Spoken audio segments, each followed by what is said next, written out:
Olá para você que acompanha a programação da TV Unifev de Votuporanga. Seja muito bem-vindo, obrigado pela sua audiência. Está no ar mais um programa Cidadania. Na semana passada, nós falamos sobre a dengue, que é uma doença também que preocupa a todos os profissionais da saúde. E o assunto do momento também é em relação ao coronavírus, que já matou aí muitas pessoas pelo mundo todo. Para nós sabermos um pouco mais sobre essa doença, para conhecermos como que ela está agindo aí no mundo, nós viemos até a Santa Casa de Votuporanga conversar com a doutora Regina de Lima, ela que é infectologista, da qual primeiramente eu agradeço a participação no programa Cidadania e gostaria de começar perguntando, doutora, para a senhora, o que é o coronavírus? Bom, coronavírus é um vírus já conhecido da nossa população, da nossa comunidade, na verdade. Desde 1960 foi a primeira descoberta do coronavírus. Já em 2002 nós tivemos um surto de coronavírus na China, com 800 óbitos naquela época. Depois disso foi descoberta uma nova cepa em 2012 na Arábia Saudita, que também causou alguns óbitos. E agora novamente em 2019 aparece uma outra cepa do coronavírus que está causando toda essa epidemia começada pela China. Mas é um vírus de transmissão respiratória, o que se acredita que ele tenha se originado de morcegos e camelos, Na época da China foi mais cogitado morcegos e na época da Arábia Saudita os camelos também foram envolvidos. Então ele veio do nosso ambiente, do contato com esses animais, que essa população tem um contato mais próximo que a nossa aqui da América do Sul, e aí fez-se a transmissão por homem. Mas a partir disso o que se nota também é que tem transmissão de pessoa a pessoa. Então é um vírus que entra através da respiração e causa doença respiratória. Inicialmente ele começa com sintomas gripais, então pode ser uma gripe desde leve a grave, que é o que a gente tem visto nos casos que evoluem para óbito. O que se observou nesse surto de coronavírus agora da China é que as idades extremas, como crianças e idosos, as mais acometidas nesse momento é que evoluíram com caso grave de insuficiência respiratória e óbito. Desses casos graves, em torno de 50%, 60% evoluem para óbito. Dos que não evoluíram para óbito, muitos ficaram com sequelas pulmonares, que é o DPOC que a gente chama, que é a insuficiência respiratória crônica, em que a pessoa fica dependente do oxigênio. Então, é uma doença extremamente grave, a gente já sabe que tem transmissão de pessoa a pessoa. E a transmissão ela é feita como? Através da respiração e da mão. Então, o que se orienta hoje? A higiene de mãos, que é de extrema importância, a questão da tosse educada, de usar o lenço descartável, virar do lado para tossir, a diminuição do aglomerado de pessoas, que quanto mais confinadas e juntas as pessoas ficam, maior o risco de transmissão desse coronavírus, já que a transmissão é respiratória. E avisar, notificar, a nível de Brasil, o que é muito importante. Na suspeita de coronavírus, avisar o serviço de saúde mais próximo para que seja feita a notificação e os cuidados e a quarentena dessa pessoa, para que a gente não tenha um surto, uma epidemia no Brasil também. Doutora, pelo que a gente observou aí, assistindo na televisão, matérias que foram realizadas, como a senhora disse, o coronavírus não é uma novidade, já em outras ocasiões ele já atuou em alguns países.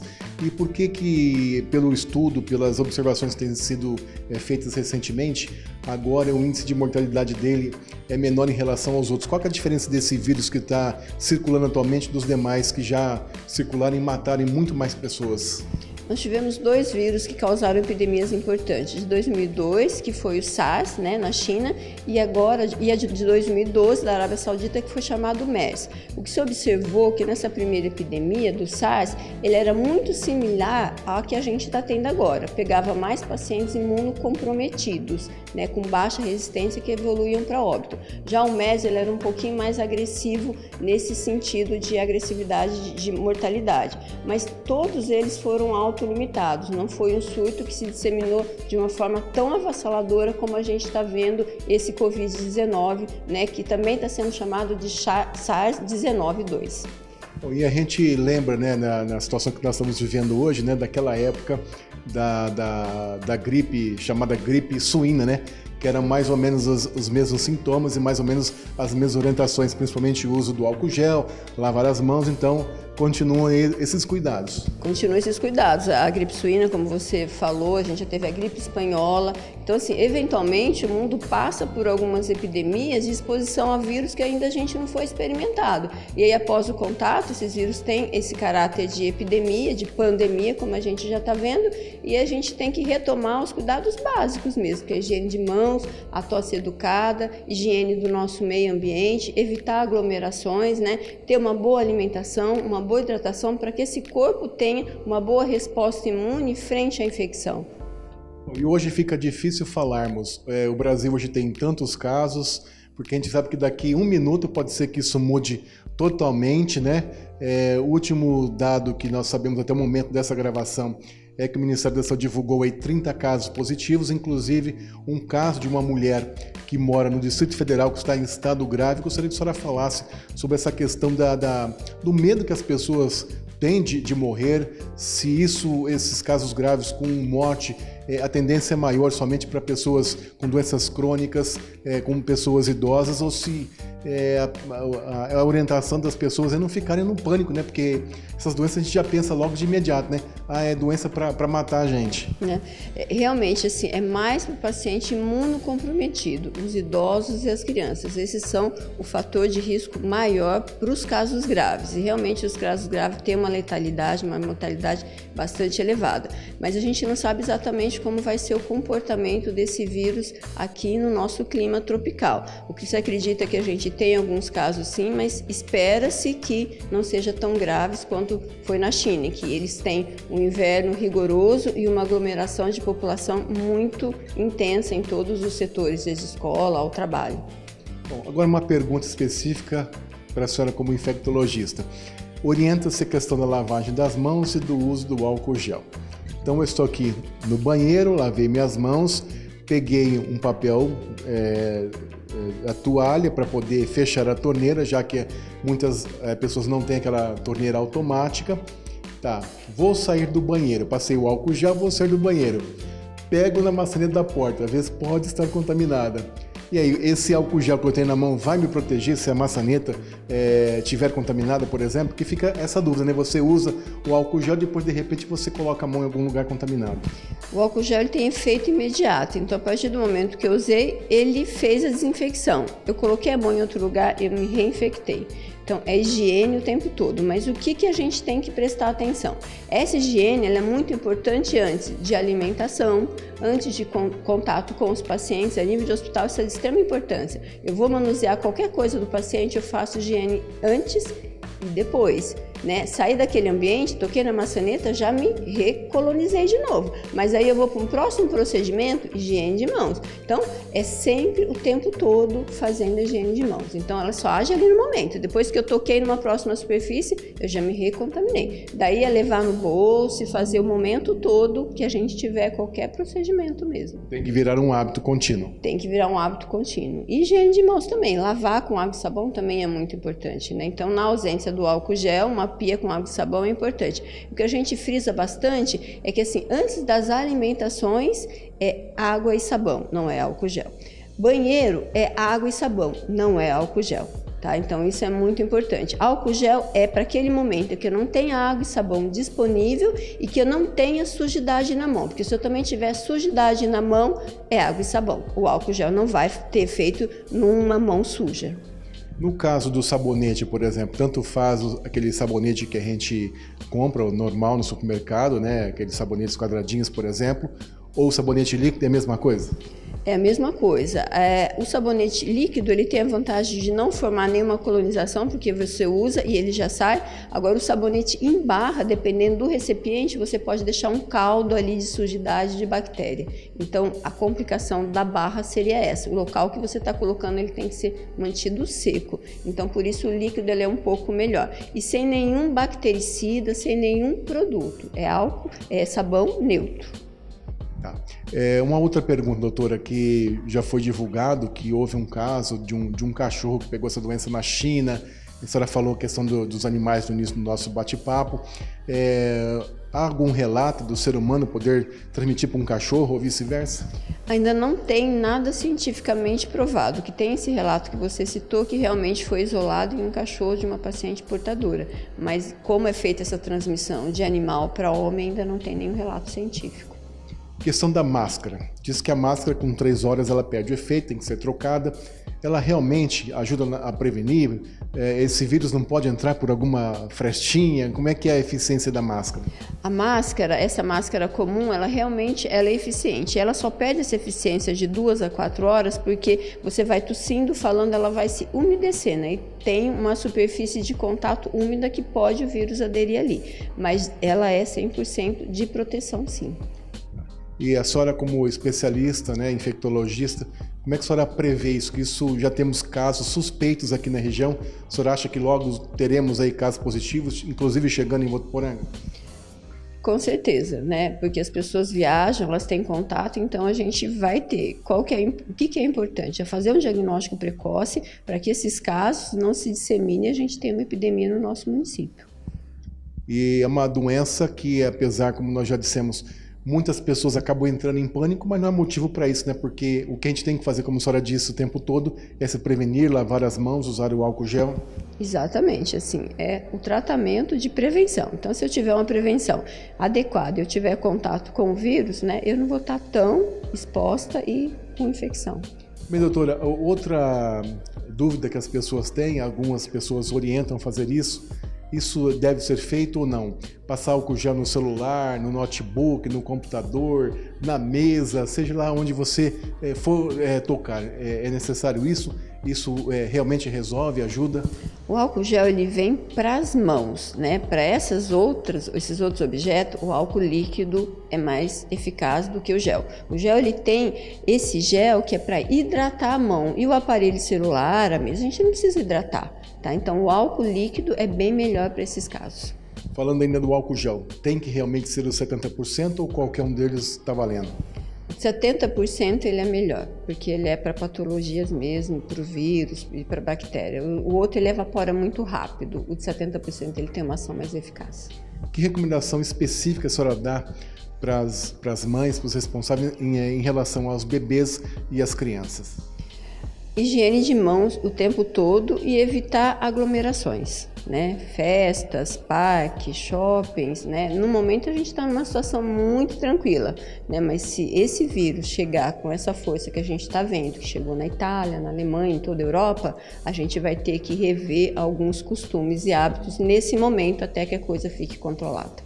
A senhora, como profissional aqui da Santa Casa de Votuporanga, caso apareça, e com certeza, como você disse, não tem jeito, vai aparecer o primeiro caso, o hospital já está preparado, vai ter alguma ala específica para atender essas pessoas? Como é que vai ser esse trabalho? A gente já fez algumas reuniões de fluxo para a chegada do coronavírus. Então, o paciente, quando chega, ele já vai ser orientado, já tem cartazes e máscara na recepção. Para o momento que ele chegar no primeiro atendimento, ele já está com o EPI, que é a máscara, para não disseminar ali naquele ambiente hospitalar.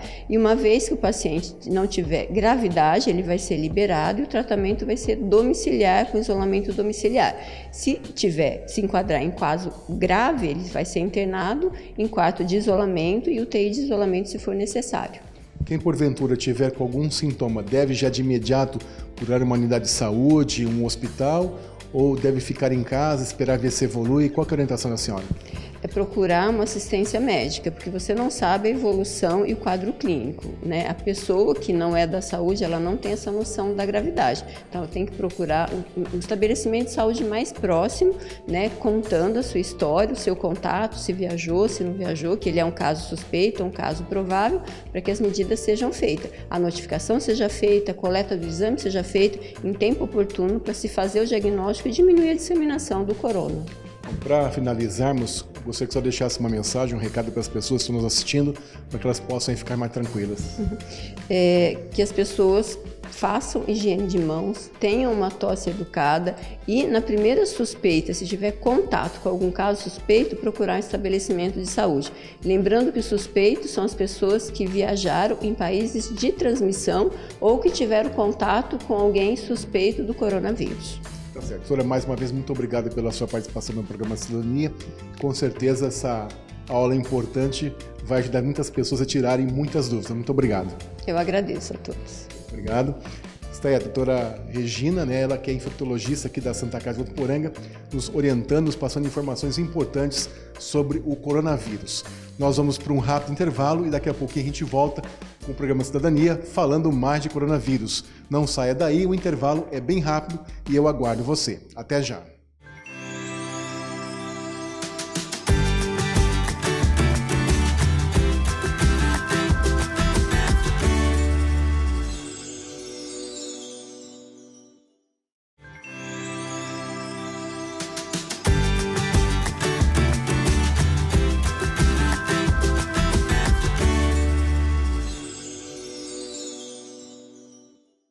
Voltamos com o programa Cidadania e hoje estamos falando sobre o assunto do momento, que é o coronavírus. Quem vai conversar com a gente agora é o Dr. Ernesto Hoffmann, ele que é médico de família e também de comunidade aqui do Sansaúde da Santa Casa de Votuporanga. Então, primeiramente, muito obrigado por participar do programa Cidadania. Eu gostaria de saber do senhor a sua opinião geral aí sobre esse coronavírus, né, que tanto está apavorando as pessoas. Primeira pergunta que eu lhe faço, há motivo para apavoramento, para pânico? Bem, o coronavírus é um assunto que agora está na mídia, né? Todo mundo está falando sobre ele e muitas pessoas estão imaginando que isso aí é como se fosse um sinal do fim dos tempos, uma nova praga, algo que vai extinguir a raça humana, muito menos do que isso. Do ponto de vista científico, a gente tem se preocupado com ele, porque ele é um vírus novo, é um vírus, a família dos coronavírus é uma família de vírus que ataca normalmente animais, e alguns deles sofrem algumas modificações e acabam atacando humanos. Então, por ele ser um vírus novo, ninguém tem defesas do organismo ainda para ele. Então, está todo mundo suscetível e pode pegar. Então, esse é um ponto. Outro ponto que preocupou a comunidade científica é o fato de que outros 2 coronavírus no passado causaram doenças graves, causando surtos, um deles na própria China, em 2002, e esse primeiro coronavírus aí de 2002, ele teve uma taxa de mortalidade em torno de 10%, muito alta, preocupante. E depois teve um outro surto no Oriente Médio em 2009, onde esse outro coronavírus chegou a matar até 33% das pessoas que eram infectadas. Então, se existisse um vírus desse atacando em escala global, aí sim era motivo para pânico. O que acontece é que esse novo coronavírus, esse coronavírus de Wuhan, lá na China, ele está se provando, do ponto de vista científico, que ele é bem menos letal do que esses outros 2 que tiveram esses surtos em 2002 e 2009. Então, um estudo que saiu bem recente, semana passada, de uma boa revista científica americana, está mostrando que a taxa de mortalidade dele gira em torno de 1%, um pouquinho menos até de 1%, o que vai colocar ele no patamar da gripe, que a gente já está tão acostumado. Ou seja, é um vírus que tem a potencialidade de matar sim, tem pessoas que vão estar mais suscetíveis, que vão estar num grupo de maior risco, mas não é um motivo para pânico. A gente tem aí a gripe, para a qual a gente inclusive tem vacinação, e algumas pessoas são resistentes a essa vacinação, que tem uma potencialidade de letalidade muito semelhante e nem por isso está fazendo o mesmo barulho que está fazendo o coronavírus na mídia. Bom, por nós estarmos no verão brasileiro, né, com altas temperaturas, isso contribui para que esse vírus não venha com ainda mais força? Sim, isso é uma vantagem aqui do Brasil. O coronavírus, alguns estudos também apontaram que ele tem uma baixa possibilidade de sobrevivência em temperaturas mais altas. Então agora essa dispersão muito grande na China também se deu pelo fato de lá estar sendo inverno, temperaturas rigorosas, né, nevando, e aqui no Brasil ele está chegando numa época em que ainda estamos, né, com um clima mais quente. Então a possibilidade de disseminação dele, podemos dizer que contamos com a sorte com relação a isso, vai ser menor do que nesses outros países onde está acontecendo o inverno. Bem, doutor, é mito ou é verdade que o uso do álcool gel ajuda bastante, questão de máscara, porque inclusive houve uma corrida, né, nos supermercados, nas farmácias, no mundo inteiro, e aqui no Brasil também muitas pessoas, até em Votuporanga nós fizemos reportagem sobre o coronavírus, as pessoas desesperadas correndo para as farmácias, comprar aí de 100, 200 máscaras, uma caixa de álcool gel, isso realmente está tendo essa necessidade assim tão grande? Eu acho essa pergunta bastante pertinente, né? Porque as pessoas estão bastante preocupadas com isso, mas de um modo geral o que está comprovado cientificamente que ajuda são hábitos de higiene muito simples, como lavar as mãos com frequência. Então, aquela coisa que até nossas avós, nossas mães nos ensinam antes de comer, depois de comer, antes de ir ao banheiro, após ir ao banheiro. Se você pegou uma lotação, né, um ônibus, uma circular, depois que você desceu dela, lavar muito bem as mãos. Se você está doente, está tossindo, por favor, tossir contra a barra da sua camisa, tossir em direção ao cotovelo, ou então se você tiver um lenço descartável, tossir nesse lenço e desperdiçar ele, jogar ele no lixo. Então, esses hábitos é que estão comprovadamente se demonstrando como válidos para evitar a dispersão do coronavírus. O álcool gel é uma alternativa interessante, porque às vezes você não vai achar um banheiro a qualquer momento para poder lavar suas mãos. Então você compra na farmácia um vidrinho, carrega junto com você, né, para todo lugar, e depois de transitar em algum desses lugares você lava a mão. Ele não é tão eficaz quanto lavar as mãos, mas é uma alternativa importante. Com relação ao uso de máscara cirúrgica, que aconteceu esse boom, dizem que em alguns lugares em São Paulo chegou a ter falta das máscaras cirúrgicas. Quem teria o verdadeiro benefício de usar a máscara cirúrgica é quem já está doente, no sentido de utilizar e não dispersar através das gotículas, né, da tosse ou do espirro, a doença por aí. Então seria legal a pessoa que está doente utilizar a máscara para não transmitir. E mesmo assim, no momento em que a máscara ficasse mais úmida, ela já teria que ser trocada por uma nova, porque senão ela perderia a efetividade. A máscara também está bem indicada para os profissionais de saúde que estão tomando conta ostensivamente dos casos de coronavírus. Então, os enfermeiros, os médicos que estão trabalhando em unidades hospitalares e que ficam em contato direto com esses pacientes mais graves, eles têm que utilizar para não pegar. Agora, a população em geral não tem comprovação de que ajude, assim, que vale a pena você comprar essa máscara para utilizar em casa. Ela vai ter um efeito de barreira, mas esse efeito de barreira ele não é muito grande. A máscara ainda assim tem espaços que permite entrar pelas laterais, por um lado, pelo outro, o ar que pode estar contaminado. E como a transmissão é através de gotículas, hábitos do nosso dia a dia, do tipo apertar as mãos, dar beijo no rosto, isso aí vai transmitir também. Então não é só a questão de proteger a via aérea, mas esses hábitos de higiene, não é? Bem, eu vou além dessa observação do senhor aí, questão de beijar, apertar as mãos. Fui ao banheiro, lavei as minhas mãos e passei o álcool gel. Bom, agora eu tô, né, protegido. Aí pego e coloco a mão na torneira para fechá-la ou na maçaneta da porta para abri-la. Pode contaminar? Na verdade isso aí é um motivo de preocupação, sim. Tem um estudo que fizeram com os toaletes dos pacientes com o coronavírus e descobriram que realmente assim, essas áreas de contato do banheiro, tipo a pia, a torneira, a maçaneta da porta, o vaso sanitário, são locais potenciais de transmissão.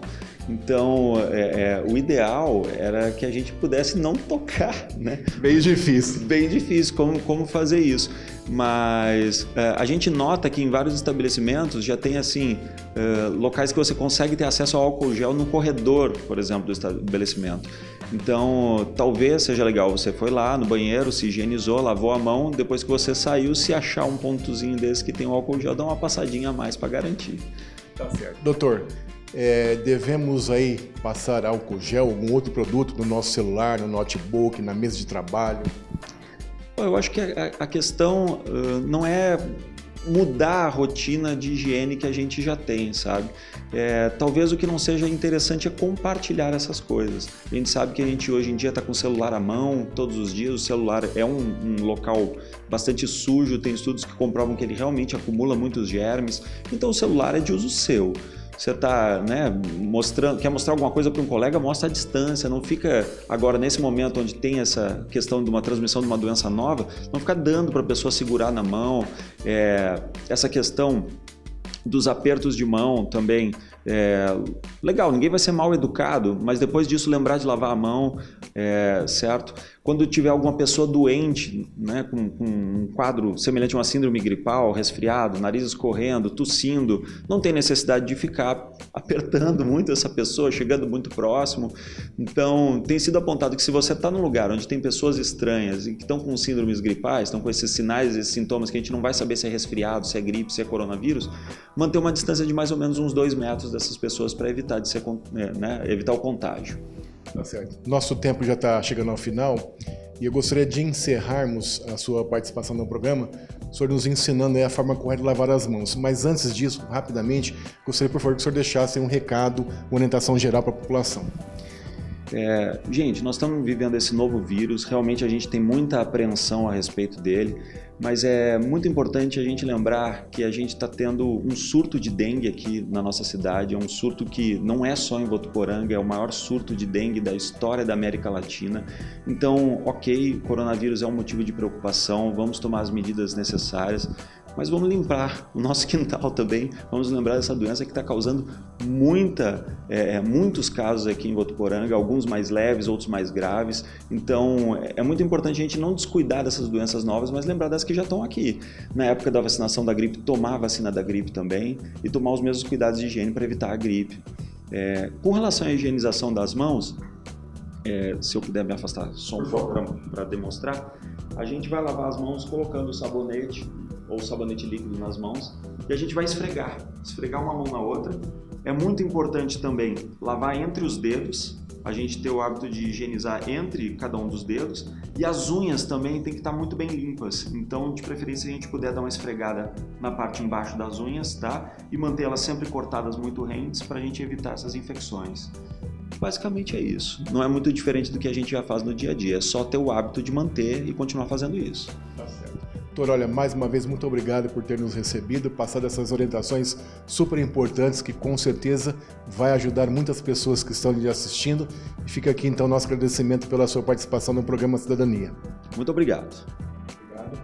Isso aí, portanto, nós conversamos com o Dr. Ernesto Hoffmann, ele que é médico da família e de comunidade aqui do San Saúde de Votuporanga, passando orientações bastante importantes.